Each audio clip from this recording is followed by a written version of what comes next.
Welcome back. It is Saturday, January 13th in the NBA. 4 picks on the way. Let's go 4-0 and bring out those brooms. Let's recap yesterday, 8-2 day, losing a little bit of juice. Let's talk about it. We had Jokic's over in PRAs. We appreciated him for doing his job. It was a little sweaty because we weren't sure he's going to play in the fourth quarter due to a blowout. Shout out Zion for coming through in the fourth, making that game close, and Jokic gets the trip dub. Simone Fontecchio, over 1.5 threes, super easy. Hit one in the first half, then I think hit two within the first 3 minutes of the second half. We appreciate him. Now let's talk about our losers. Jabari Smith Jr. under 15.5 points. He scored 8 in the first quarter. I was like, oh man, why is it like this? Then didn't score the whole second. Didn't score the first 5 minutes of the third, and then he rattled off 7 points within 67 seconds. It was ridiculous. He did not hit. I think he ended with 19 points, and Jalen Johnson did not come through. A 2-2 day. That's how you do it. But today we're going 4-0. I just feel really good about the card today, and I know we're due a hot streak. A hot streak is coming. A sweep's coming. We've been avoiding that sweep, eluding us it's been a while. We're doing it today. Let's go 4-0. But before we dive into it, you can get $158 in bonus bets on BetMGM. Pretty simple. Brand new bonus bet offer. All you have to do, deposit. You sign up using our top link in the description. You deposit $5 and bet it on anything. You get $158 in bonus bets. It doesn't have to be on NFL. It can be on NBA. It can be on anything you want. You get those $158 in bonus bets. Take advantage. All details down below in the description. Reminder though, today there is NFL action. We already have a video live for that. My best bets for Saturday. One pick in each game. Check it out. Posted yesterday. You don't want to miss it. Also, later on today, our NFL parlays video for Sunday will be live later today at 4 p.m. Also, around, I think, probably 12 p.m. Eastern time, you will see my Sunday's edition of NFL Best Bets. Stay tuned for that. A lot of action coming your guys' way. So do us a favor. Hit that subscribe button down below. If you guys came for some NBA picks, let's dive into it. The first one, going to be a guy that owes us some money, and the line in the sand. This is the line in the sand for this man. If he does not come through today, I probably will not take another one of his props for a long time. It is Jalen Johnson of the Atlanta Hawks over 25.5 points plus rebounds minus 125 on FanDuel. Now, I love this at 26.5, which was the line on a lot of books. I love his PRA line at 29.5. I love his points line at 16.5. And Jalen Johnson been really good for the Hawks. However, what he has been really good for is our bankroll, because we cannot seem to get it on track with Jalen Johnson when he's going to go off. And this is me testing a theory of running back my plays. I swear every time I lose a play, I don't take it the next game. And that guy 100%, not 100%, but I swear he always hits. And that's what we're testing today. And I really like Jalen Johnson. Another wonderful matchup for him. Now, last night, Johnson and the Hawks got smoked by the Pacers. The Pacers have their number, and with Halliburton, without him, doesn't matter. He had 16 points and 4 rebounds in that game, played about 32 minutes. Now, if this game is closer, probably plays closer to 35 to 37 minutes, and I think the Wizards can keep it somewhat competitive. 6.5, 7-point spread. Wizards have been able to keep this game competitive, and the Hawks really haven't blown out a ton of teams this season. These two teams just played a few weeks ago on December 31st. Johnson, 24 points, 13 rebounds, only 12 field goal attempts, so it wasn't like he shot 20 times, and that's not sustainable. In that game, Trae Young, 40 points. DeJounte Murray, 32 points. So all of his two main teammates that shoot a ton both had big games, and Jalen Johnson still crushed this line with 37 points plus rebounds. It's just another wonderful spot for him. The Wizards, most rebounds per game allowed in the NBA, so I expect him to have a ton of reps. We said 13 in that last game versus the Wizards. It wasn't like he was the only one grubbing on boards. Sadiq Bey had 11. Clint Capella had 17, so you still saw a lot of his teammates getting rebounds. Johnson just had a big day rebounding. Also, they play at the fastest pace in the NBA, the Wizards, that is, and give up the second most points per game in the paint. Jalen Johnson, I think, is too talented to not hit a line like this. 25.5 points plus rebounds. I'm just praying he finally comes through for us. He's really talented. I think he's really good. He gets those lob dunks. If they get a steal or something and he's running, they're going to throw it up to him because they obviously want to put on a show for the fans. I just think this is too good of a matchup for him not to come through. So give me his over 25.5 points plus rebounds. My first pick of the day, Jalen. Looking at you, man. We need you to come through. If you don't, I'm not taking another one of your props for probably a few weeks. But let's move on to my second pick. Going to be a guy that, if I took this guy's over, you guys would be absolutely attacking me in the comments. But now that I'm going to take his under, probably still get attacked because it's an under and you guys hate unders. But we're due a hot streak on unders. Let's dive into the first one. Klay Thompson, under 19.5 points, minus 105 on DraftKings. Now, yes, we've had a hit or miss relationship with Klay Thompson. Haven't really taken his unders yet this season, but back in his overs, he never comes through. Now, naturally, when I take his under, I bet you he drops 25 points. But realistically, I really like this matchup for an under for Klay, as they're on a back-to-back going where you saw yesterday, big win against the Bulls. That was a perfect matchup for him, and he played 34 minutes. Now they're on a back-to-back 11-point spread. a lot of ways they could get blown out by Milwaukee today. That would not surprise anyone. Now, Clay, we all know, what does he do best? Catch and shoot. Not a guy that really dribbles a ton. What he does is just catches and shoots the ball. But the last 10 games, the Bucks have been really tough against catch and shoot. We look at over the last 10 games, Bucks second fewest three-pointers allowed, second fewest catch and shoot threes allowed, and they're allowing them at a 30.4% shooting clip. So guys that are catch and shoot guys, not having great success against the Bucks, doing a really good job at closing out on those guys. Obviously, if Klay Thompson is knocking down threes tonight, we're going to be in a tough spot, but it's also a Bucks team that not just are they doing really good job at, closing out on those catch and shoot guys, limiting them to a low shooting percentage. Not only that, they're also not giving up a lot of catch and shoot three attempts either. Fourth fewest catch and shoot three-pointers, just attempts allowed over these last 10 games. So, look, they're making you drive to the hoop, go up against Brook Lopez and Giannis down low, or maybe take a mid-range shot, and I think they're comfortable with that. Now, we know Klay, what does he do? Not do a lot of driving to the hoop, and he's also averaging just 17.4 points per game this season. He's under this line in 23 of 37 games.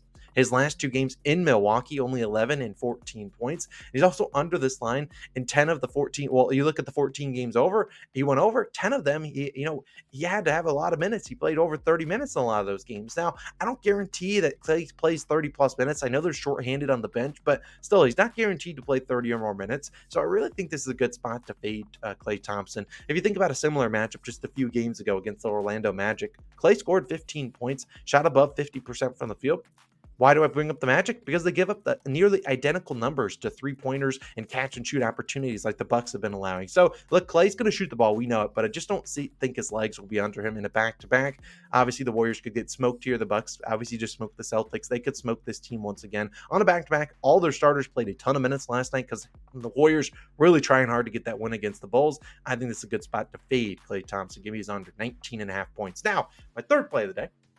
Another under. Yeah, you guys are going to hate today's card. Fred VanVleet, under 17.5 points, minus 113 on Caesars. Now, I won't lie to you guys. I was this close to fading Jabari Smith Jr. once again. If they put his line at 15.5, it would have been on the card. However, his line dropped to 13.5, and I'd rather take Fred VanVleet's under, but I still do think everyone's going under on the Houston Rockets today. Now, this game just has blowout written all over it. Just like the Warriors, Houston coming off a tough win against the Pistons. And I say tough, and it's not ironic. It's not trying to be, the Pistons stink. No, it was a tough win. They were down that whole game. VanVleet, 42 minutes. Şengün, Jalen Green, and Jabari Smith Jr. all played over 37 minutes. And now, not only are they on a back-to-back after playing a ton of minutes, they have to travel to Boston to face a Celtics team that they are running right into just a trap. I mean, you think about Boston coming off that 33-point loss to Milwaukee. Joe Mazzulla had to have roasted this team. Now, sure, Ime Udoka returning back to Boston, I think, for his first time. But even that, I don't think will save himself from the Celtics and the gauntlet that he's about to face. Because the Celtics are coming off the worst loss of the season. They haven't lost a lot of games this season. I don't expect them to get smoked here again. And the Rockets find themselves as 15.5-point underdogs. Rockets have been a pretty good team this year, about 500. Now they're coming into the buzzsaw that is the Celtics. I would not be surprised if they get smoked, and that's why I like Fred VanVleet's under. Now, look at VanVleet. He's under this line, 17.5 points in 19 of 36 games. So, not the best hit rate. Still under in more than 50%, which is all we can ask for. But we look at this season, when the Rockets have lost by 10 or more points, which has happened 4 times when VanVleet has played, VanVleet in those games scored 8, 10, 7, and 14 points going under in all 4 games. Now, not only are they projected to lose by more than 10 today, they're projected to lose by potentially 16 points. And normally Vegas is not that far off on spread. So 10-plus point victory for the Celtics, terrible odds. So we don't expect VanVleet to have a great game and play a ton of minutes, like he played 42 minutes last game. Also, VanVleet has struggled against Boston in his career. His last 4 games against them, also a member of the Raptors, 14, 8, 7, and 12 points. End of the day, VanVleet also struggling on back-to-backs, averaging 14.2 points per game this season on back-to-back, shooting 34% from the field. The Rockets team total is down to 105.5. While sure, he has had a couple good games in a row, I'm not confident the volume's always there for VanVleet. And also, he's probably going to be defended by Drew Holiday or Derek White, 2 really good defenders. Now, typically, we do target guards against the Celtics, and that's typically because they play a lot of man coverage. And, sometimes your point guard is probably going to have to go out there and score more than he will be assisting. But I still do think VanVleet is not in for a great spot today against the buzzsaw Celtics. So I will take Fred VanVleet's under. I could realistically see them being down 25, probably in the first half. That would not surprise me. On a back-to-back, that's when you see a lot of blowouts. I'll take Fred VanVleet under 17.5 points. Just get him out the game early. Udoka, you don't need to play him a ton. You just got a good win against the Pistons. Take this L on the chin and move on. Now, my fourth and final play of the day will be one that I honestly probably would be my best bet of the day. And I'll talk about it. And I know I think you guys might like this one. Julius Randle under 32.5 points, minus 115 on PointsBet. Yeah, 32.5 was Julius Randle's line on PointsBet this morning. Now, I would play this to 30.5, and there is a chance when you're watching this video that this line could be much lower than that, which is why we lock it in early. Join the DubClub. It's only $5.99 a month. So you get the place early, and we lock them in, get some pretty good CLV. Now, obviously, I love Randle. I'm a Knicks fan. I don't have my Knicks pennant behind me because I'm still in Minneapolis. I love the Knicks, and I love Julius Randle. He's been awesome over the past, honestly, 2 months. He's been really, really good. 32.5, too dang high. I don't care if they're playing a high school team. 32.5, too high for Julius Randle. Now, sure, you could look at the injury report. Jalen Brunson might not play. Honestly, I don't care if Brunson plays or not. Obviously, if he plays, Brunson's going to take a good amount of usage. And, Randle's going to obviously, get lower usage. Great for us. And I bet you Randle's line drops to probably 28.5 if Brunson's active. However, if Brunson doesn't play, honestly, if you're the Grizzlies who are at home here, who do you have to defend besides Julius Randle? I mean, you think about their best defender, Jaren Jackson Jr., going to be the guy that probably goes up on Randle, and then you're going to have Xavier Tillman probably waiting down below in the paint. I just don't think Randle's in for a great matchup here. His last 5 games versus Jaren, 16, 27, 17, 36, and 14 points. In those games, he's attempted 20 or more shots in 2 of them. Randle this season under this line in 32 of 38, under this line in 11 of 16 when he shoots 20 or more times. And look, I'm saying 20 or more times because if Brunson's out, he's probably firing that many shots up. But I just don't see a good matchup for Randle here. And even if, Brunson does go out, I just don't think this is a good matchup for him. I mean, sure, the Knicks honestly could blow out the Grizzlies because could be missing Desmond Bane. But I think at the end of the day, this is a slower paced game. 32.5 points for Julius Randle. Geez, that is a high line, but I still expect Brunson again. It's normally pretty gritty to go out there and play. Like I said, Knicks are 8.5 point favorites. They've been pretty good. They're coming off a loss themselves where their defense did not look good against the Mavericks. I expect their defense to play pretty tough today, and this game could be blowout potential. Like I said, Desmond Bane could be out, and while I love Randle, he's a COS Hall of Famer. Doesn't mean just because you're a COS Hall of Famer that you're taking your overs. You could cash on the unders too. Shout out Darius Baisley out there. If you know, you know. I really like this line, 32.5. Too high for Julius Randle. If he scores 33, it's like a tip of the cap. You'd be like, respect, man. You went off. But I just don't think this is a great spot to back him. Obviously, we get some good CLV if Brunson plays, but I think this is the line, assuming Brunson is out. There's a chance that Brunson does play, and this line drops by like 3 or 4. So I really like Julius Randle. Give me his under 32.5 points. Next half tomorrow off.